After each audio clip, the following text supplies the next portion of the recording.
All right, so I've got here with me, I'm just going to go around my screen. I don't know if you guys see them in the same order that I do, but I'll call it out in that direction. So to my left, I've got Dr. Dan Silver. Dan is the Executive Director of the Endangered Habitats League. Endangered Habitats League works in 5 Southern California counties to protect wildlife and improve land use planning. Immediately to my right, I've got Doug Stowe, Dr. Doug Stowe. He is a distinguished emeritus professor at San Diego State University. And as you saw, he's part of our CWC project fire team, leading our fire team, and some great talented scientists on that team. He does multi-temporal remote sensing for analyzing wildfire spread and monitoring vegetation change. Then I have Ms. Kimberly Clark, excuse me. Kim Clark is the program manager for resource conservation and resilient communities with the Southern California Association of Governments. That's a bit of a mouthful, so you'll hear us say SCAG. As a long-range planner, Kim works to lessen the hazards of climate change in Southern California and reduce the region's contribution to greenhouse gas emissions from passenger vehicles. Then I've got Dr. Marty Witter. Marty is a fire ecologist with the National Park Service at the Santa Monica Mountains National Recreation Area. She's focused on the fire regime, fire ecology, and conservation of Southern California shrubland ecosystems and how to protect local Southern California communities from wildfire losses. And then I've got Mr. John Parada. John is a tribal environmental programs director in Southern California with 23 years of experience doing that great work. And he's worked across a bunch of different sectors, working for tribal governments, public water, emergency planning, road projects, pollution projects, and the like. And all of these things relate to developing climate change adaptation plans, which John has participated in. So he's assisted with the National Climate Report in 2015 and developed 2 basic climate adaptation plans for tribes. Welcome to you all. So glad to have you here with me today. All right, so I just wanted to start off the panel. We heard a bit about what the fire team has been focusing on and what they think that, some of the challenges are that we've been trying to address with the project and the research focus, but I'm interested in hearing from you all, when it comes to fire and fire risk and mitigating that risk, what do you see as the biggest challenge that you face in your work, or what are you most concerned about in the place where you do your work, be it a local jurisdiction, an ecosystem, a community? So I think I'd like to start with Marty. Marty, could you talk a little bit about that? Sure, Megan, thanks. So I think that really the most important thing that this project contributes is that it definitely expands the audience of people who will really understand how the Southern California fire regime works, because I think it continues to be misunderstood compared to the force model of fire management that seems to predominate in the state. So the more voices that are clear in explaining that are important. And then of course the access to the products that really give us hard data are really invaluable for organizations that can't do it on their own.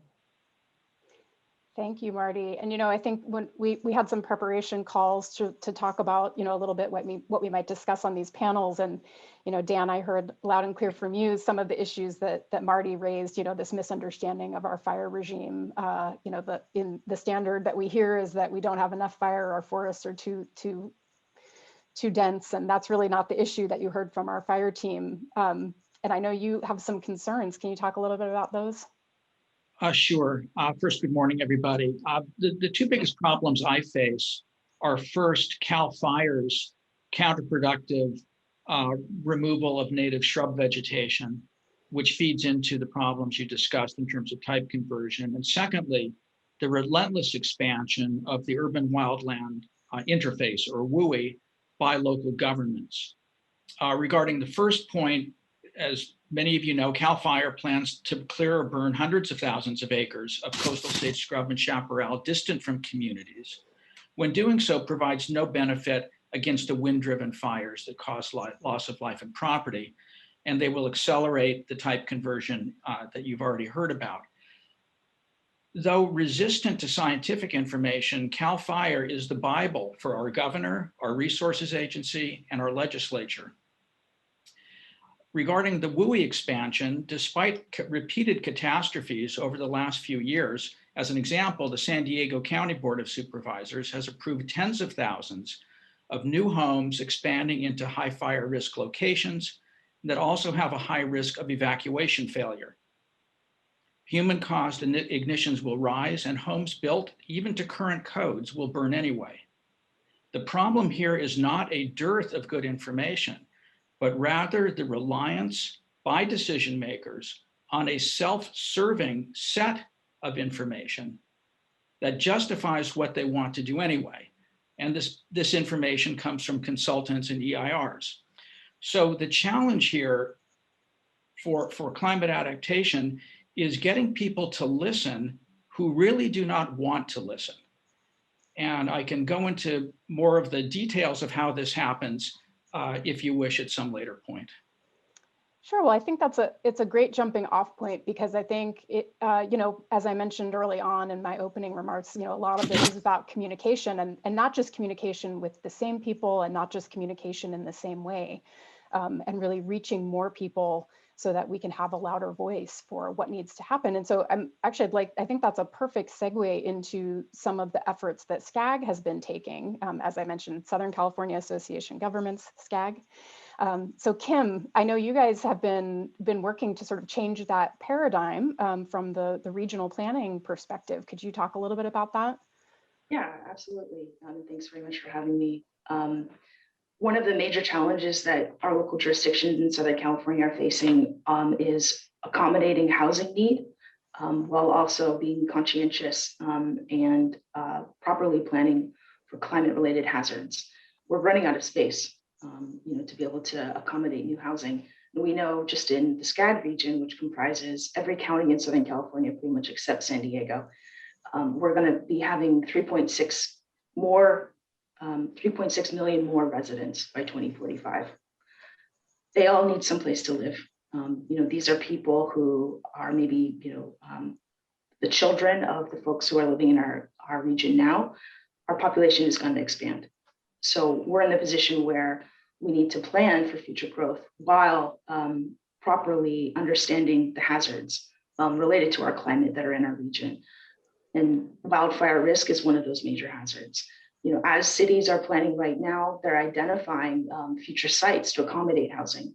An important part of putting together those plans for accommodating future housing is making sure that they're coordinated with various safety strategies that local jurisdictions have. And in California, that's guided by general plans. And recent legislation, SB 379, requires that local jurisdictions update their safety elements of their general plans so that they can be cognizant of climate hazards. And as they're updating their housing elements to accommodate this future housing growth, they also need to update their safety elements to make sure that future growth isn't creating new hazards for their communities. So part of what SCAG has been doing to bring regional leaders together to provide more resources for local jurisdictions in that regard, we adopted a climate emergency resolution in January of this year that outlines certain actions that SCAG can take to bring regional leaders together so that climate planning and climate adaptation are at the forefront of what we do as local decision makers and as local actors. This particular resolution outlines resources that SCAG will work to provide to local jurisdictions so they can update their general plan elements to be more cognizant of climate hazards, amongst other actions. Sorry, I didn't mean to cut you up. There's a bit of a audio delay, but thank you, Kim. And you actually were able to use some of the CWC data, the drought data that you saw in the video, drought vulnerability data, to help you make that argument to your leadership. Is that right? Yes, absolutely. We specifically used the drought vulnerability of chaparral land data, and that helped to convey that wildfire risk is something that our region is facing now and is likely going to face into the future as droughts become more and more exacerbated.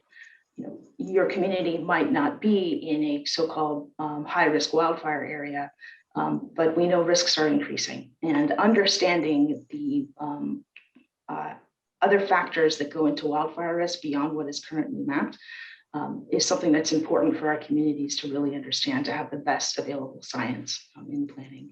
And so we are really happy to be able to have some of that best available science from the CWC project to help show the risks in our region to our regional council, who then unanimously voted to support the resolution. Thank you. I think that's great progress. Obviously, we still have a lot of work to do, and one of the challenges I see is we have growing population. People need to live somewhere. We need to deal with fire risk, but we need to be doing things that aren't maladaptive. And as Dan, as you pointed out, we do a lot of things that are maladaptive, but hopefully we're continuing to make steps to move in the right direction. And I hope data can help us start to move in that direction. John, I'd like to turn to you. As I mentioned in some of my opening remarks, tribal partners are really key and important to this project. And actually this project was in part inspired by talking with tribal partners about, what are you concerned about? And a lot live in that wildland urban interface, the WUI we've been talking about, where fire risk is exceptionally high and folks are living on groundwater with wells. What do you see as the biggest risks in your community or threats or challenges that you face in planning for wildfire?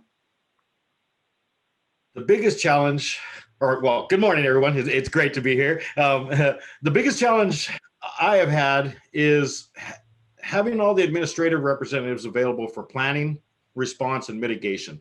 While there are many limitations due to funding, restrictions, or availability, planning for pre-disaster mitigation can be very difficult.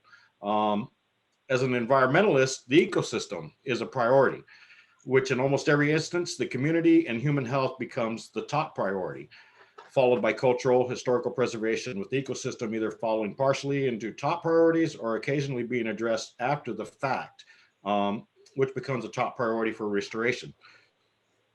This would be the reasoning for me to assess vulnerable areas while I'm planning, even while I'm doing my planning, is look at the areas, see what's worked in the past, what might be changed, because we're always looking to improve things or fix things, when really, as you'll hear me say a lot, is we need to learn to adapt. We need to be more resilient and do things that used to work for us, and that on the reservations, fire is something we live by. We try not to fear it as much as possible, but we've also used it for many years. As in everything, there's always going to be take or loss, determining or ranking priorities during the actual incident. And these can change, thus making it difficult to determine which loss is most acceptable. And as you hear me going, it sounds like I'm into emergency planning and response, but it's also part of climate change planning, and adapting to these things. Managing vulnerable areas in a revolving method could provide for management activities to minimize the potential for devastation to the ecosystem, depending on the seasonal and climate conditions. Variables such as high pressure systems, some call the north wind or the east wind. That's what really drives these fires. It's one of the main elements for fire. You have fuel, oxygen, and it's hard because when you're trying to protect the ecosystem, human health should be, or almost always becomes, the main priority. Resilience is another way to identify how we cope. As you'll hear me say, cope creates the hope. Increasing the interest to protect, preserve the tribal lands is also challenging when addressing climate change. By using scientific data and conducting the outreach necessary to build the interest of the community, we can all overcome these obstacles with the best interest of the tribal community in mind. Thanks, John. I think that's a great perspective. And I think that's part of how our fire team has addressed this, is really, fire creates fear. We've had so many big fires and important losses in Southern California, across the Southwest, but it's happening more and more. They're bigger, they're more frequent, and people are afraid. And so we're trying to react. But I think sometimes the ecosystem gets lost in that. And I think that's where our team has tried to make this important connection back to the ecosystem, because these things are connected. We can't manage fire in a vacuum just focused on the built environment. And Doug, I think that's really where where your team has had their focus. Can you talk a little bit about how, you know, these types of concerns from the practitioners have informed the work that the team's been leading? Certainly, and good morning, everybody. Yeah, I'd say the project team is focused a little bit more on the natural system elements of this, particularly because of the connections to climate change and adaptation to fuels and weather factors that are going to influence future fires. But we did learn quite a bit from the original stakeholder meetings and found out there was quite a bit of interest in things like hardening of structures and more of the resiliency of people living in the WUI. And while we haven't focused on that, other than some of Aaron Conleth's work that was reported with the assessment of fire structure or loss to structures based upon housing prices and proximity within the WUI, we also, I should point out that one of our team members, Alexandra Seifert, has conducted a great deal of research on structural loss and factors influencing structural loss. So there's quite a bit of research and data and knowledge already there based upon that subject. So we did put a little more emphasis on fuel, the grass fire cycle. Originally, we were primarily working on chaparral recovery rates, and we brought Krista West onto our team to assess herbaceous vegetation fraction and how that's changed over the last 30 years so that we can look at how fire regime may change in the future based upon expansion of herbaceous, primarily non-native grassland cover. Yeah, and I'll just add, you know, one thing we have talked about that hasn't come to fruition yet is combining that work that the team talked about in the video with some of Alexandra's efforts to map fire risk and help inform this planning at a regional level about how we can be more prepared for fire, about how vegetation clearing and fuel reduction and prescribed burning is not necessarily the answer in Southern California. It's not like it is elsewhere. So, you know, we will be merging some of those things to also advance that planning in the built-in environment. But I think having that focus on ecosystem, I think helps bring it back to a more holistic perspective. And so with that, I'm sort of curious, Dan, to circle back to you. You know, I know you're concerned about how do we move forward. And, you know, one thing I'll point out is we've had a really important connection with a technical advisory group. Kim and Marty have sat on that group. And then we also have a tribal technical advisory group that John has sat on, where we've talked about what are some of the issues and how do we overcome those issues. And all of our planners and our tribal partners pointed out the zoning and regulations as some of those challenges. So Dan, where do you see, you know, maybe the next step, or how do we continue moving forward? Or maybe that's a giant thing to unpack, and I just threw that at you. Well, sure. I think I think the first thing is to understand the nature of the problem. Why don't we have what I'll call good information being used and instead we have bad information being used? Let's take local government, which is looking at a housing development proposed to expand the WUI. They say, oh, gee, housing, but you know, the deficits in housing are in very low and low income. They're not in the types of housing that these high-end sprawl projects are providing.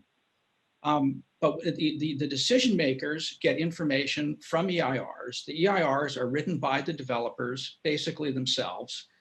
And the consultant's business model is to make their clients happy.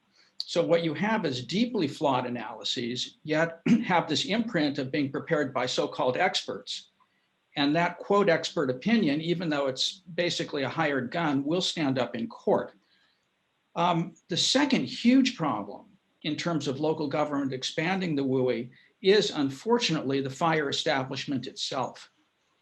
I think we really have to recognize the huge structural problem we have when local fire departments, fire authorities, and CAL FIRE keep telling elected officials that they can build, quote, fire-safe communities, even though those communities may not be able to be evacuated and may burn anyway. These fire agencies have I'll call it a macho attitude that you build it, we'll defend it. We know evacuations fail. We know warning systems fail. We know that there's chaos. But the fire chiefs get up and tell the elected officials that basically they're masters of the universe and everything is going to proceed in an orderly manner. So this is really a deep structural problem. And it's been called by an author, the fire disaster complex, akin to the military industrial complex, where we have billions of dollars going into agencies to be spent on vegetation removal, habitat removal, irrespective of benefit. And if you think I've gone off the deep end here, you should watch the firefighters union in San Diego stand up at a developer's press conference and endorse a high-risk project that expands the urban wildland interface. New fire stations mean union jobs, and it goes on. And it's a cynical point of view, but it's a reality that we need to face. So I would say if you can convince the fire establishment that WUI expansion is not a good thing, that would be a very, very important step in altering local government behavior. I think that's an interesting point, Dan. And you know, John really talked about that sort of the suppression side of things. And then we've also got the land use side of things. And I think there's a disconnect there as well. And I know that part of that, having that conversation together, connecting those pieces and broadening understanding together could be one potential way forward. But I also see a big issue as you know, we talk a lot about where new houses are placed and, you know, what Kim said, you know, SCAG is trying to work on helping to inform local jurisdictional planners, you know, with their general plan updates and those safety element updates. But, you know, one of the things we also have to deal with is all those homes that are already there. So, you know, I want to circle back to the new homes in a minute, but Marty, I just wanted to ask you a little bit. I mean, it almost seems like the Santa Monica Mountains burns almost every year, you know, hotspots for ignition there, you know, vegetation ripe for burning when we have these extended periods of drought. And you've been doing a lot of work, you know, coordinating and connecting with the community in planning for preparedness and trying to do the right type of planning, right? Like structure hardening and that sort of thing. Can you talk a little bit about how that process has gone for you and where you see sort of the successes, but also, you know, the parts that we need more, those challenges to overcome? Well, I think that locally in the Santa Monica Mountains, which is a very small piece of Southern California and the rest of California, we do have a lot of experience with this problem. If you look at our decadal fire maps, then you see on average, two or three major fires every decade, and basically 30% of our land on average is burning every decade. So we have lots of fire experience. Currently, we have much less of a problem with new development now. So a lot of our focus is really on the existing homes, and always our current with that rate of fire that we have. Clearly, type conversion that Doug and his team has been identifying with remote sensing is a continuous concern. So we've already, if you look at the 1930s, we've already had a huge amount of type conversion that's probably already occurred. Probably on average about 30% is now non-native grasslands rather than historic shrublands. So our concerns are looking into the future and seeing if we can reduce that trend. The other thing about working with communities is that clearly landscape level treatments are clearly in effect. These are all wind-driven fires, ember deposition that starts fires. So we have really tried to focus with the community on working on the 100 feet of defensible space and home hardening. So that is the only thing that's really going to reduce fires in our part of the world. And I had a point I wanted to make about that. That is one of our strong focuses. But the other thing is that as more data accumulates from the really the drastic ecological changes that are occurring. Our hope is that we can really get people to focus on preventing fires, because that's really the only way we're going to start reducing fire frequencies and getting a real handle on limiting frequent fires and type conversion. So having a system where we can monitor it, model it, predict it, hopefully is going to be an important piece of information that we can share with those public policy makers and the people who are trying to limit those kinds of activities. Yeah, and hopefully the more voices that are advocating for that type of change and education and uptake of this, you know, of the right type of strategies, these ones that aren't maladaptive. I mean, hopefully that helps. So thank you from that perspective. So for folks who don't know, you know, our coastal environments are somewhat built up. And as Marty said, there's not a whole lot of new development that goes on in her region and other parts. But Kim, you know, I think we've talked a little bit about SCAG covers a huge region for those who don't know. As Kim mentioned, you know, basically every county in Southern California aside from San Diego. So that's a massive area. And there's a lot of proposed development and growth that's going on in some of those regions. And if you recall back to one of the maps shared in the video, that drought vulnerability map that Kim mentioned was used in some decision making. You know, the red area is all sort of in that desert fringe that Manny pointed out during the video, that transition zone where it's already dry and it's already hot. Kim, can you talk a little bit about, you know, what your work is like with local jurisdictions in those zones? You know, do you have examples of where folks are trying to, you know, do better and focus on infill rather than this greenfield development that puts more houses at risk from fire? Yeah, absolutely. And I think that's an important point, Megan. In the paradigm that many local jurisdictions in Southern California have been operating, it's been difficult, you know, to take advantage of the infill development and redevelopment opportunities for higher density housing in areas that are already urbanized. You know, that's because of a number of issues. You know, we could get into CEQA, we could get into, you know, the changing paradigms of very active people and communities who are against high density housing. A lot of it is just changing the paradigm of how we've been doing planning and taking away some of the barriers that have existed in previous times and really understanding the risks that we're facing as a region.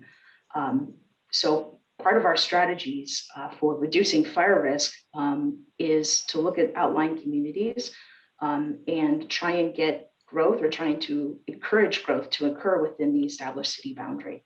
And if, you know, in unincorporated areas are still going to incur growth, as we know they are, how about let's try and encourage that growth to occur within the spheres of influence, as opposed to starting new communities on the urban fringe that can eventually become incorporated and then have their own spheres of influence.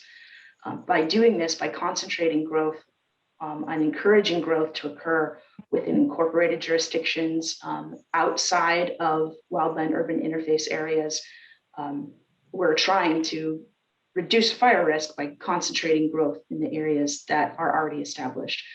Instead of growing out, we're trying to encourage folks to grow up. And that's, you know, that's challenging because it does present a shift in paradigm.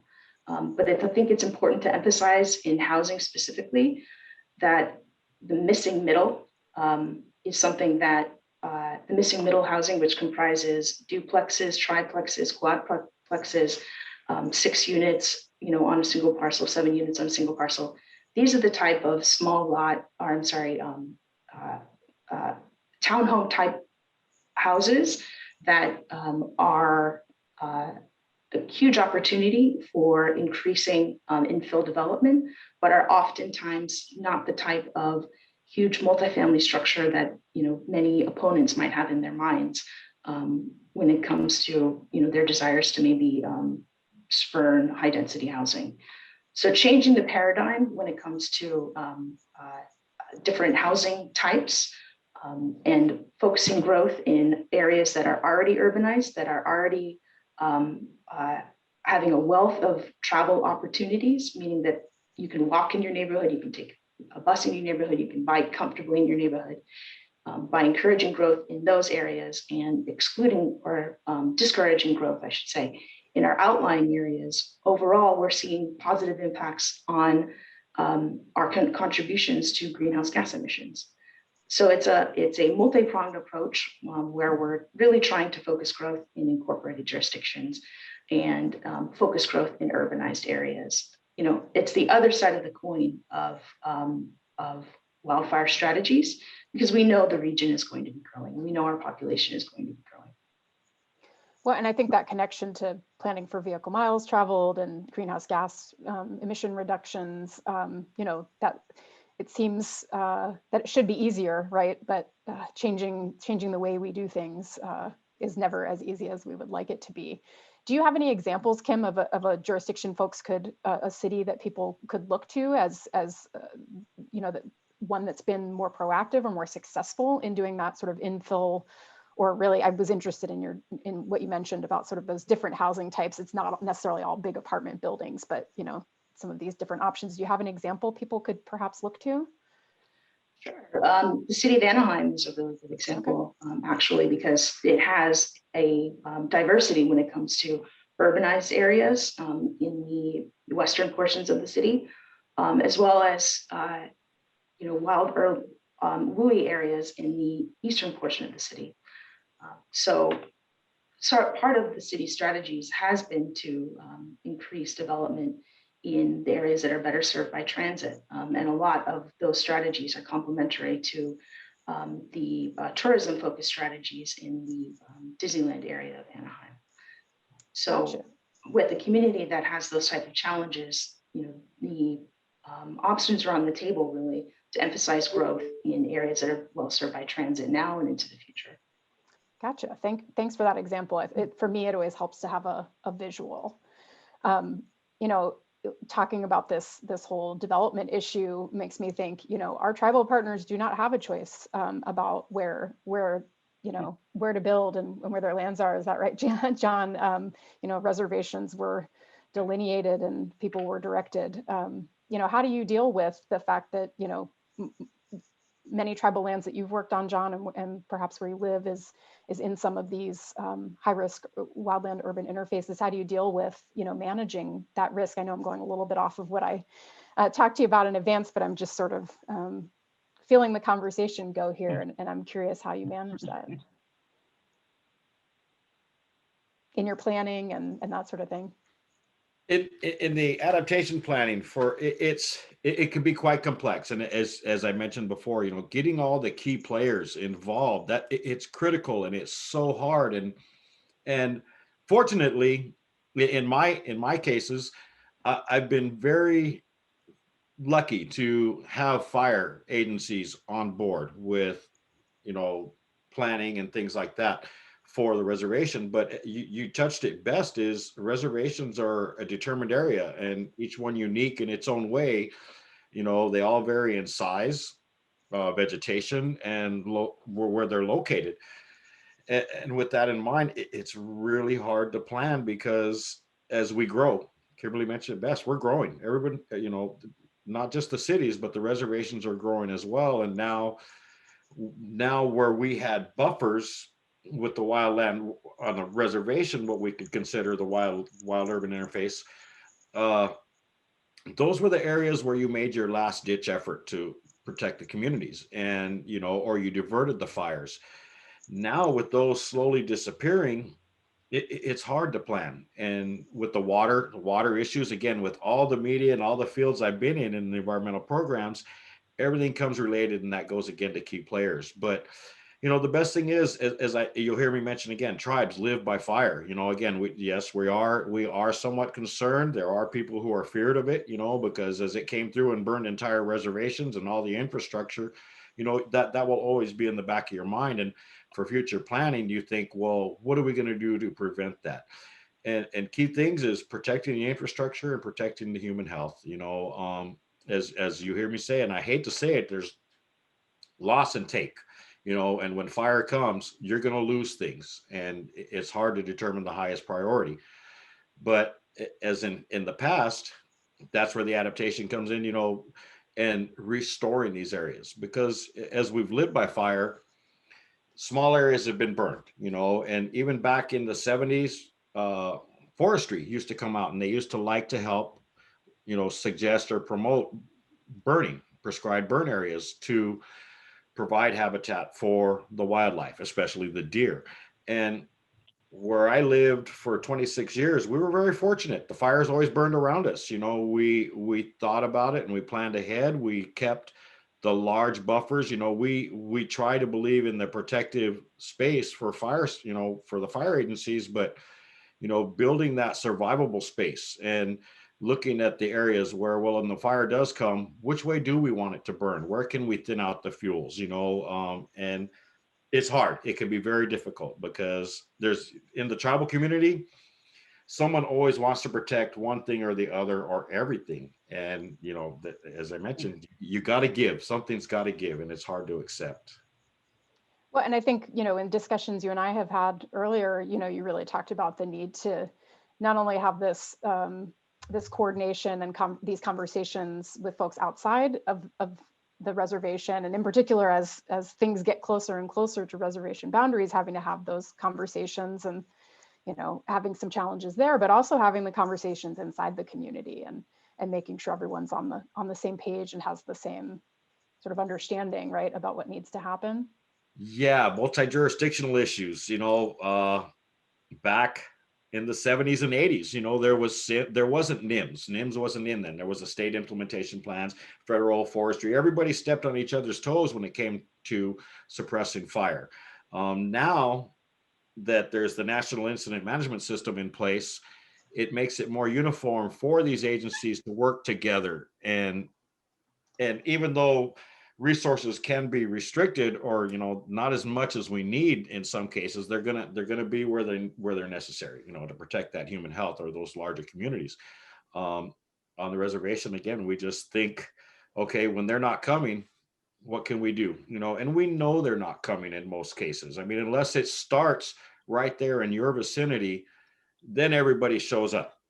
But when you're the after effect, when the winds change, as I mentioned, the high pressure system, which drives these large, intense fires, when that wind changes and the backside of the fire, which hasn't had no attention, starts burning, in most cases, we have to look at that. And so multi-jurisdictions, areas where we don't have no regulatory authority over, all we can do is, you'll hear me say it. I used to love having a large clearing around my house to where we could sit back, bust out the cooler, and watch the fire. It may sound harsh, it may sound mean, but not putting in any efforts to help somebody. But again, when you're in the mountain areas, in the rural areas where the reservations are located, usually your main priority is your family. And yes, there's always the group of people who will help within the community, depending on how large the population is. And when the evacuation goes into place, because some people are smarter than others, they'll leave early, they know that wind's going to change and things like that, and nobody's coming. So it's nice to plan, but to see tribes and reservations increase their infrastructure and build these green zones, and they do. Permaculture, something, again, you'll hear me say a lot of. I'd like to see it make a comeback, and it's effective. It can be very effective by having the types of vegetation that don't burn with as high intensity, like the chamise or those invasive grasses. They're the ones that it rips and takes off to the larger fuels. It's just like in the forests when you get the canopy. Once that canopy starts burning, there's no stopping it. So a lot of thinking, key agencies. But now with NIMS, as I mentioned, I know I'm going on, there is more collaboration. I do participate with the Southern Cal Emergency Managers Meeting when possible.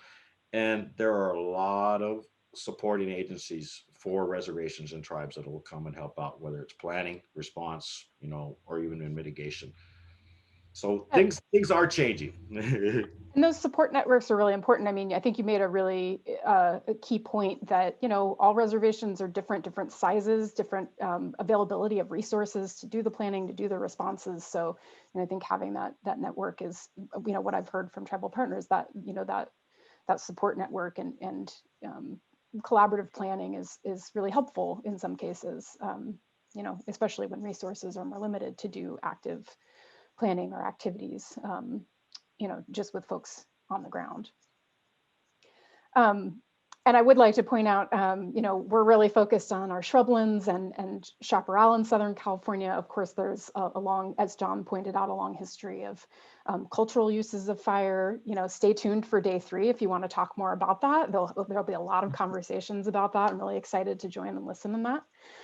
So, you know, there is another side of Southern California. It's not just all 100% fire is bad and no room for more fire, but that's the topic we're really focused on because that is really the majority of our land and our problem here. So Doug, I want to turn it back to you. So we've been talking a whole lot about, you know, this fire risk issue and fire in chaparral, and you guys spent a lot of time focusing on vegetation type conversion. So can you talk a little bit more about the risk of, you know, the issue with drought and frequent fire and type conversion? And I know Alex Seifert gave some information about the issue with prescribed fire in particular in this region. Yeah, certainly. I think a little bit of context, particularly for the people in the Southwest that aren't necessarily familiar with chaparral systems, would be useful here. So the 2 main stressors that are driving this kind of type conversion, this conversion from more shrubland to grassier kind of landscape, are frequent fires and drought. And of course, frequent fires relate strongly to ignition. And so we tend to find them more in the wildland urban interface areas. And that's why places like Santa Monica Mountains are experiencing so many fires and a much higher fire return interval and type conversion. When you get away from the WUI and the populated areas, and particularly out near the more xeric kind of chaparral, close to the fringe of the desert, we're seeing that drought has a major impact there. Of course, there aren't as many ignitions there. So those areas may be a better analogy to a lot of the rest of the Southwest, other kinds of shrubland systems, say in Arizona, and also even in the kind of the grassier high desert grasslands that are being invaded by shrubs, where they kind of experience the opposite effect. In terms of something that our colleague and team member Alexander Seifert pointed out by chat to us is that prescribed burning is not necessarily a advantageous fuel management action in chaparral, because in fact it's increasing the fire interval for some areas, and in general it's been found to be not particularly effective when most of our large fires are driven by extreme weather events, mostly Santa Ana, dry, high wind events. So there's some question about the effectiveness of that type of management action. And if anything, maybe working against this because of the higher fire return interval. I'd like to kind of wrap this up by kind of tying back together a few things that the other panelists mentioned. And I'm wondering if this higher fire frequency within Santa Monica Mountains, and if it's well documented, not only the conversion, as Alexander Seifert and Manny Story have shown, but is it kind of the poster child that Dan may be looking for to kind of demonstrate what can happen when you allow further development within the WUI? I think that's to you, Marty. Either Marty or Dan, yeah. Actually, if you look at Alex's maps, it's amazing how extensive type conversion is through all of Southern California. It's really quite startling. In fact, the Santa Monica Mountains are actually a very small percentage of it. The advantage of the Santa Monica Mountains is that it's just such a well-studied area that we understand it pretty well. But I think that for this, really this statewide and regional planning, spreading that expertise outside of the fire science community, I think giving them that broader perspective of how type conversion is occurring really throughout Southern California and throughout these regions. There's a lot of data there, and I would hope it starts to become persuasive. Yeah, absolutely. I think that's a great point. And, I think if you're on the ground here in Southern California, you can think in your mind of the hot spots, right, that come to, and a lot of them for me are along highways because a lot of our ignitions come from highways, freeways, and that sort of thing. And I think that's one of the really cool things about having, as Marty, as you pointed out, there's a lot of great site-specific information from the Santa Monica Mountains. And one of the things I'm really excited about that the fire research team on the CWC project has been doing is using this remote sensing data allows us to do this at a larger scale. We don't have to visit every spot on the landscape. We do some ground truthing and validation, but it helps tell that story, I think, at a wider scale and helps elaborate on what a widespread problem this really is. And, I'd like to, thank you, Doug, for queuing up this part of the conversation. I was really interested. We've been talking a lot about, the built environment and houses and risk to people. Dan, I know, EHL is all about protecting biodiversity and land and conservation. So, what are your concerns about how increasing fire frequency and the vegetation type conversion, what that does to all the work we've put in to conserving land in Southern California? Well, it puts it all at risk. But I'd like to come back to CAL FIRE. Just maybe about 3 weeks ago, CAL FIRE issued a request for proposals. It said, we have a ton of money in our pocket to spend on prescribed burning of chaparral in Southern California, and please come to us with proposals to use it. And so we have our own state public agency doing the exact opposite of what everybody on this panel has been saying. So this, to me, is the crux of the problem. How do we change behavior when there are large vested interests in continuing the same behavior? And it just makes you want to throw up your hands.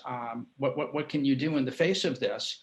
The legislature, there's at least maybe a couple of people who have woken up in the legislature, but every time they propose something, it goes nowhere. The political cloud is so far on the side of CAL FIRE. How do you get the governor or the Secretary of Resources to take a hard look at this? That they simply defer to the Board of Forestry, Fire Protection, and CAL FIRE. So I think that your program, could focus on this one point. Let's focus on CAL FIRE. How do you educate them, or that's something I would say would be a very tangible project. It'd be very interesting to have, one state agency, the Office of Planning and Research, trying to tell another state agency to do something different, but we have to start somewhere. Well, and I think one of the benefits we've had of being funded by the Strategic Growth Council is they're very supportive of us interacting with other state agencies to advance the work and inform and use science where science is best available. And we've heard that loud and clear from folks that people would like better alignment of what's going on at the state level and what we need at the local regional level in Southern California. So we are hearing you loud and clear. Delivering those messages isn't always easy, figuring out ways to communicate things, but that's part of what we've been doing through this project. And I've learned a lot, how to communicate this in different ways to different groups. I think that's the crux of it. Yeah, it's not a dearth of information. It's how to communicate it and how to have that communication have an impact. Yeah.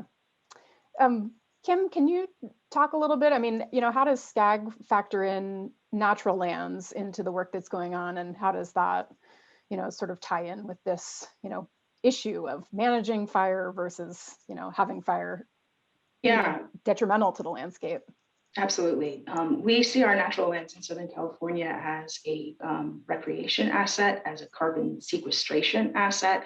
Also, when you're looking at agriculture, it's an economic asset. And so there's so many good arguments, for our society for preserving our natural lands, species corridors, sensitive environmental areas, everything that really can help us advance our greenhouse gas reduction goals for the region, and also take into account the wonderful conservation aspects and wonderful quality of life aspects that our open space and natural and working lands really provide to Southern California. And so part of that is SCAG is developing a green print project, which will be a web-based interactive tool where any users, local jurisdictions, developers, members of the general public can get information on the conservation assets and geographic areas of environmental sensitivities. This is a web-based interactive tool that is going to help decision-making in the development of projects, because if you can anticipate the environmental sensitivities in a given area, then you as a project sponsor or as a local jurisdiction or even as a developer can pursue advanced mitigation opportunities. So having the knowledge and having the information and having the trusted data resources with the best available science available online for any project sponsor to view and understand the impacts for their project is really important. And one of the things that we're seeing with a lot of our local jurisdictions, and other actors in this space is there is a significant gap when it comes to accessible data. We know that 2/3 of residents all across the United States go to government websites looking for information, but only 10% actually find what they're looking for.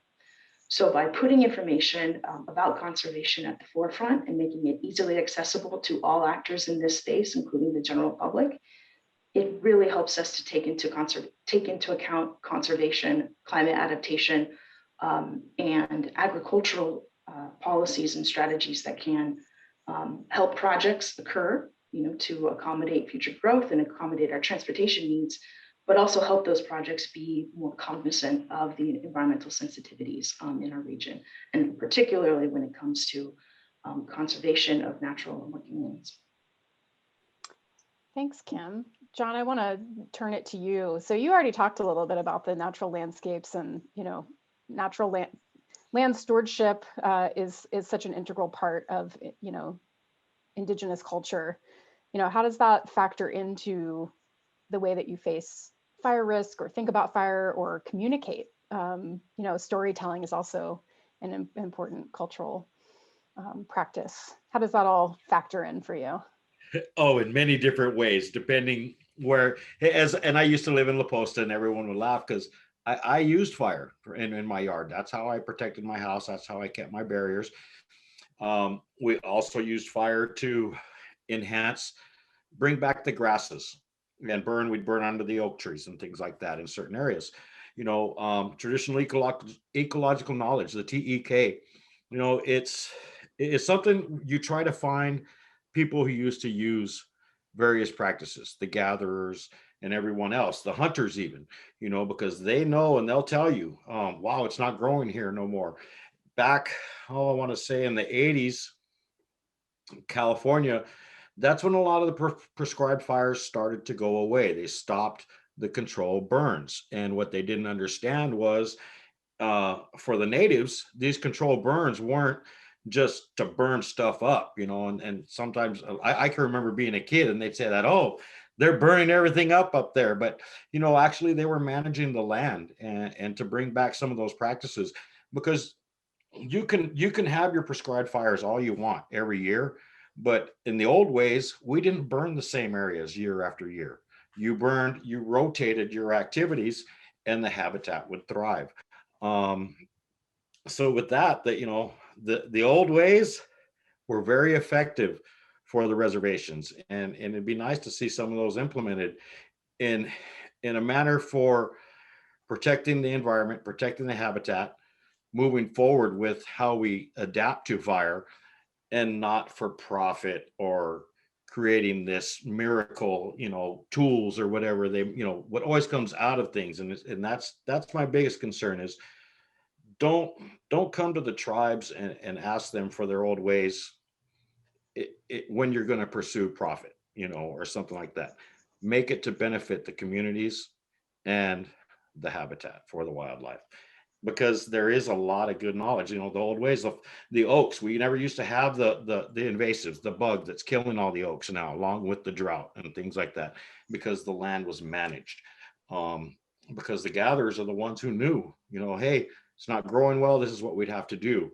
And that's what I would say is try to find some of those old ones that, and even the younger guys that have learned, that have, had the opportunity to be out there. to share, because that's what's going to help the reservations and the tribes. As I mentioned, limited area, and other jurisdictions, and you'll hear it. What we do on the reservation when they're on the outside, everybody kicks and screams because they don't want us to do things, but yet they don't realize, hey, we're trying to protect not only our resources, but everyone and everything that lives there.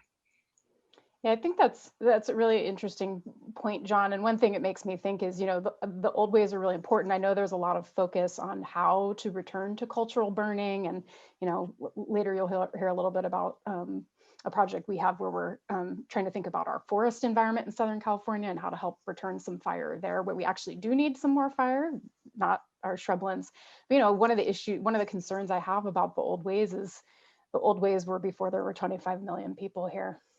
So, there's some challenging conversations to have, I think, about how we can get back to that where it's appropriate versus, everywhere else where it's needed to keep fire off the landscape as much as possible, because with 25 million people, there's just too much fire going on here. So with that, Doug, do you want to talk a little bit about, what you think about this whole thing about too much fire and how that all fits in and how that has sort of informed your work through this process? Yeah, sure. I guess one of our products that we're working on that Chandler Ross mentioned in the video is we're trying to assess really how frequent fire is on a little more of a micro spatial basis. So some of the extant fire perimeter maps are just that, perimeters, and the assumption is everything inside is burned, and even the perimeters aren't always accurately delineated. So we're trying to better evaluate whether or not fire frequency is quite as high as we think it is based upon those FRAP maps, by better mapping the burned area and then overlaying those over time and coming up with a little bit more of a better informed representation of fire frequency. I guess one thing kind of to wrap things up, I'd like to turn it around in the discussions today through the forum, and the feedback we get from these panelists and others is that most of these products are map-based products based upon this Landsat record, right, over the last 35 years. And it's just an amazing ability to go back in time and learn about what's happened with fuels and fire and so on, and relate that with frequency of fire as well as climate drought effects. And the feedback we could get is there interest in really knowing exactly what's going on in every little patch of ground, because that's what a map can tell you, or is it really more the kind of collective broad brush approach to, where are the problem areas and where are the areas that are apparently more resilient? So, maps can be overutilized. I guess we're out of time here, but I'll leave it at that. No, thank you, Doug. That's just to wrap it up. I wanted to say, if you have questions for our panelists and would like to interact, please go to that posting board. If someone from our fire panel could post that question so folks could answer that, it'd be great to hear it. Thank you to all the panelists. Thank you for being here today and joining us and for this great conversation. And thank you all thank you all attendees for joining us. We're going to take a short break, and then we're going to come back with our water panel that will be kicked off with a video about our water work from our water team. So thank you all. Please join us back here in about 10 minutes or so.